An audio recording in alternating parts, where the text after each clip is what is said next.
নারীরা সকল সময় দেখা যায় একটা নির্যাতন নিপীড়নের শিকার। হ্যাঁ, এবং ডোমেস্টিক ভায়োলেন্স আনাচে কানাচে পুরো দেশ জুড়ে কত যে হচ্ছে এটার কোনো হিসাব নাই।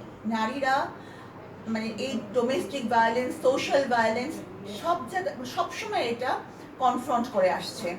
একটা বাসের মধ্যে দেখবেন একটা নারী নিরাপদ না, তাকে আনওয়ান্টেড টাচ করা হচ্ছে।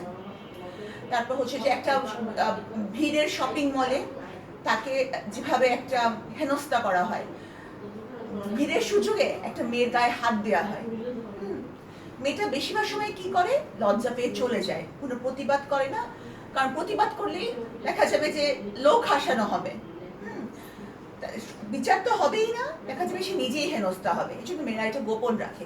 আসিয়া বড় বোনও নিশ্চয়ই কোনো না কোনো দুর্বলতার কারণে বা কোনো না কোনো মানে সামাজিক বা পারিবারিক কোনো চাপের কারণে অসহায়ত্ব থেকেই ব্যাপারগুলো স্বীকার করেনি, এবং স্বীকার করে নাই দেখে এটা বাড়তে বাড়তে এমন হয়ে গেছে যে তার আপন বোনের ক্ষেত্র এই ভয়ঙ্কর ঘটনাটা ঘটলো।